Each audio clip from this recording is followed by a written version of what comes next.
11 শ্রেণীর শিক্ষার্থীরা তোমরা সবাই কেমন আছো? নিশ্চয়ই ভালো আছো। তোমাদের সাথে আজকে আলোচনা করব এনতম কক্ষে আবর্তনশীল ইলেকট্রনের মোট শক্তি কিভাবে নির্ণয় করা যায় সেটা নিয়ে আলোচনা করব এবং কিছু সেই সম্পর্কে ম্যাথ নিয়ে আলোচনা করব। তো নিশ্চয়ই তোমরা ভালো আছো। তো আমি এই ক্লাস নিয়ে আলোচনায় আছি মোহাম্মদ শাহজাহান। তাহলে তোমাদের সাথে আজকে আলোচনা করব কিভাবে আবর্তনশীল ইলেকট্রনের মোট কক্ষের শক্তি নির্ণয় করা যায়। তাহলে চলে আসো শিক্ষার্থীরা, এনতম কক্ষে আবর্তনশীল ইলেকট্রনের মোট শক্তি নির্ণয় কিভাবে আমরা করব। তাহলে শিক্ষার্থীরা তোমরা জেনেছ যে এনতম কক্ষে আবর্তনশীল ইলেকট্রনের মোট শক্তি হলো ইএন। এনতম কক্ষে আবর্তনশীল ইলেকট্রনের মোট শক্তি হলো ইএন। সেটা হলো গতিশক্তি half M V square plus হলো স্থিতিশক্তি। তাহলে প্রথমে আমাদের কি করতে হবে? স্থিতিশক্তিটা নির্ণয় করতে হবে। তো শিক্ষার্থীরা আমরা স্থিতিশক্তিটা কিভাবে নির্ণয় করব।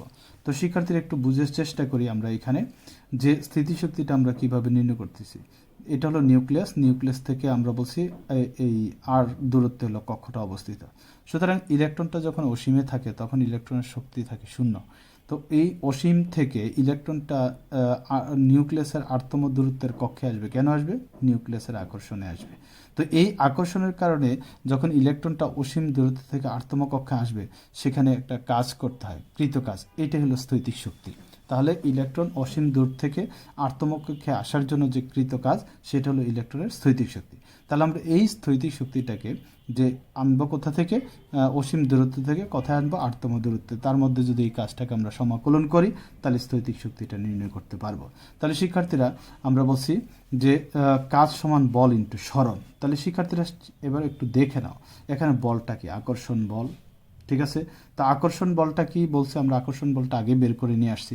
যে আকর্ষণ বলটা কি শিক্ষার্থীরা দেখো, যে এখানে সে নিউক্লিয়াস ধনাত্মক চার্জ আর বাইরে আছে ইলেকট্রন, তাহলে তার মধ্যে আকর্ষণ থাকবে। তাহলে সেটা আমরা আগের ক্লাসে বের করেছিলাম যে এই যে আকর্ষণ বলটা, নিউক্লিয়াসের মোট চার্জটা হলো জেডি আর ইলেকট্রনের চার্জটা হলো ই।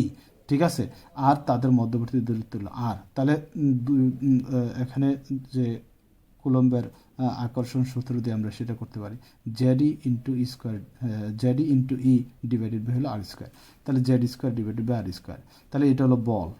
ঠিক আছে, সরণ কতটুকু সরণ? তাহলে আমরা হচ্ছে ক্ষুদ্র সরণ, সেটা হলো ডি আর। তাহলে আমরা এটাকে সমাকলন করব, ইনফিনিটি থেকে ইলেকট্রনটাকে নিয়ে এসেছি আরতম দূরত্বে, তার মধ্যে সমাকলন করব। তাহলে শিক্ষার্থীরা চলে আসো, জেড স্কোয়ারটা হলো কনস্ট্যান্ট রাশি, এটা বের করে নিয়ে আসো। ঠিক আছে, তারপর আমরা বলছি চলক রাশি হলো আর। তাহলে এখানে D R divided by R square. তাহলে আমরা এটাকে ভেঙে আরেকটু লিখতে পারি, Z square R equal infinity থেকে আর ইকুয়াল টু আর। তাহলে আর টু দি পাওয়ার -2 ডি আর। তাহলে শিক্ষার্থীরা আমরা এই সূত্র প্রয়োগ করতে পারি, integration x to the power n dx এর সূত্র। তাহলে integration x to the power n dx এর সূত্র হলো x to the power n plus 1 divided by n plus 1। এটা হলো সূত্র।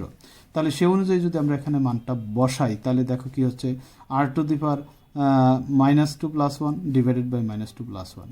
তাহলে এটাকে যদি আমরা ক্যালকুলেশন করে কি পাই, তাহলে এখানে মাইনাস থাকছে, এই -2 হলো সেই মাইনাস, আর আর টু দি পাওয়ার -2 প্লাস 1 মানে 1 বাই আর। ঠিক আছে, তাহলে এখানে আমরা কি করব? মানগুলো, সীমার মানগুলো বসাই দেব। তাহলে আপার লিমিট মাইনাস লোয়ার লিমিট, তা আপার লিমিটের মান বসালাম, মাইনাস লোয়ার লিমিটের মান বসালে এটা 0 আসবে। তাহলে আমরা পেয়ে গেলাম আর। তাহলে এখান থেকে আমরা স্থৈতিক শক্তি পেয়ে গেলাম Z square by R minus Z square by R. এটা হলো তোমার সমীকরণ নম্বর 2। তাহলে শিক্ষার্থীরা 1 নং সমীকরণ এবং 2 নং সমীকরণ থেকে আমরা কি পাই? এবার আসো শিক্ষার্থীরা, এই 2 সমীকরণ থেকে আমরা পাই যে এখানে 2 নং দুটো সমীকরণ থেকে আমরা পাই E N equal to half M V square plus minus EP এর মানটা minus Z square by R. তাহলে শিক্ষার্থীরা এখানে মান বসায় দিলে এটা প্লাসে মাইনাসে মাইনাস হয়ে যাবে। আর এখানে বি স্কোয়ারের মানটা আমরা আগে শিখেছিলাম, বি স্কোয়ারের মানটা কি?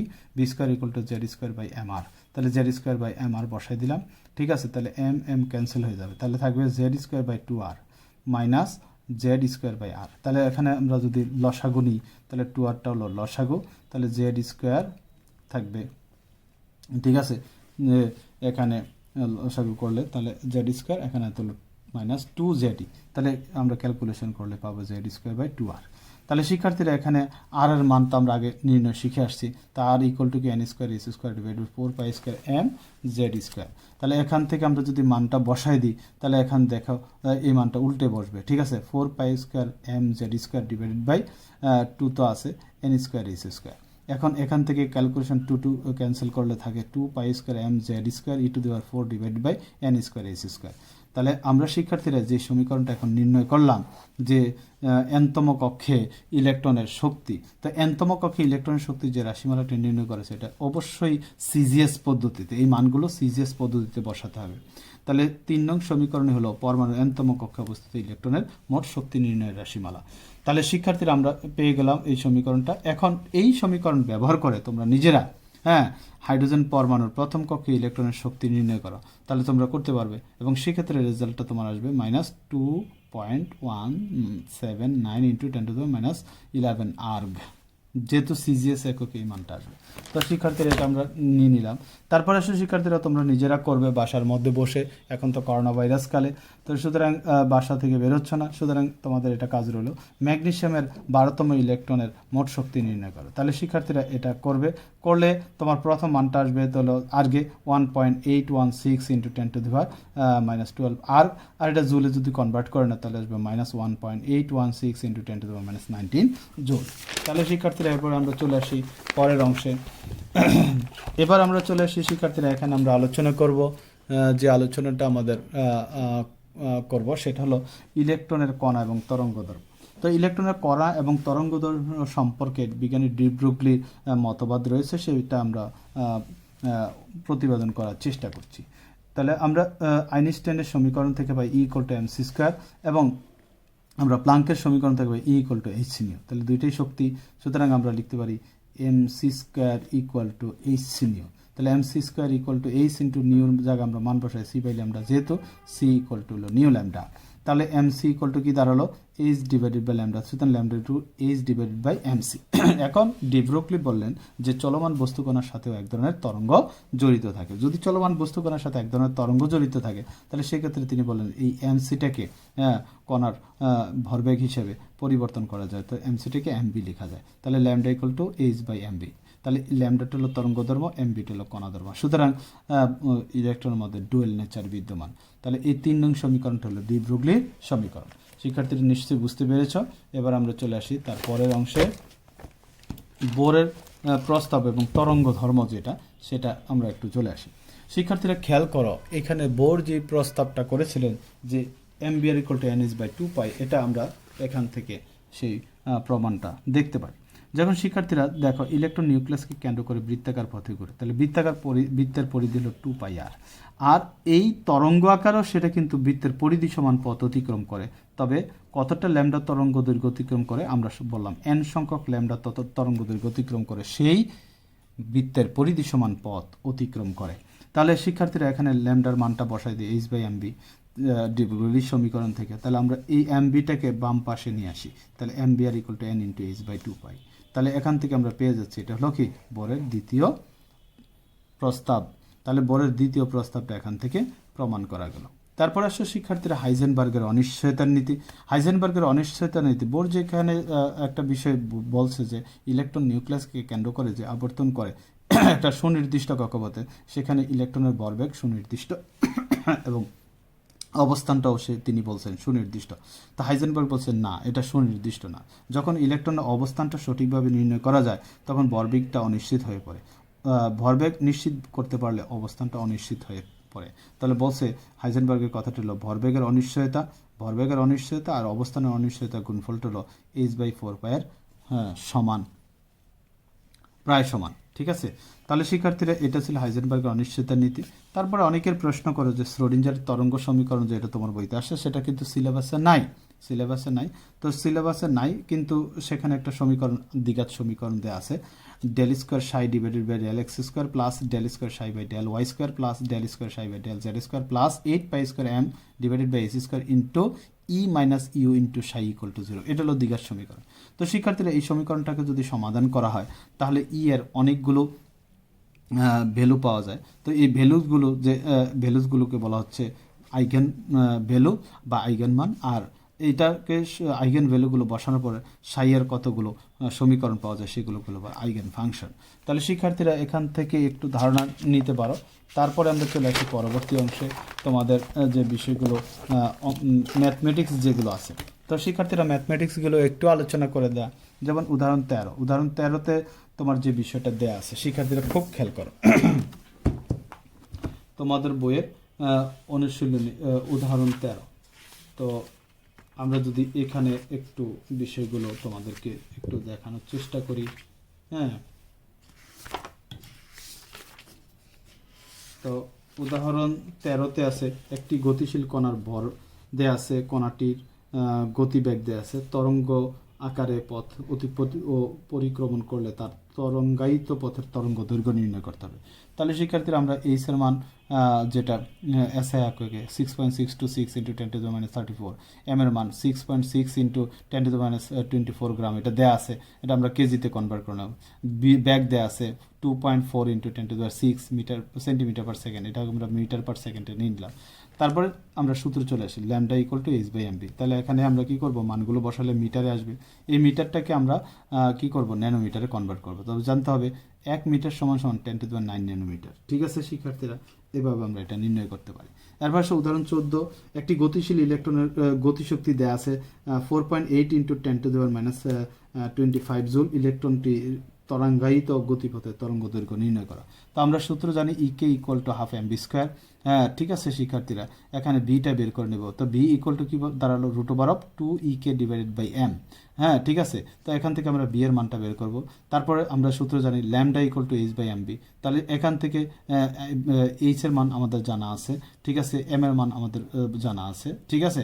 তো এই মানটা যে এইচ এর যে মানটা দেওয়া আছে প্লাঙ্কের ধ্রুবক 6.626 ইন্টু 10⁻34 জুল সেকেন্ড, সেটা মানটা আমরা বসাই দেবো। বসাই দিলে যে মানটা চলে আসবে সেটা মিটারে আসবে, মিটারটাকে আমরা ন্যানোমিটারে কনভার্ট করে নেব। ঠিক আছে শিক্ষার্থীরা, তারপর আসলে শিক্ষার্থীরা তোমাদের যে 15 নম্বর অঙ্ক দেওয়া আছে সোডিয়াম পরমাণু তৃতীয় শক্তি স্তরের কক্ষপথের ব্যাসার্ধ নির্ণয় করো।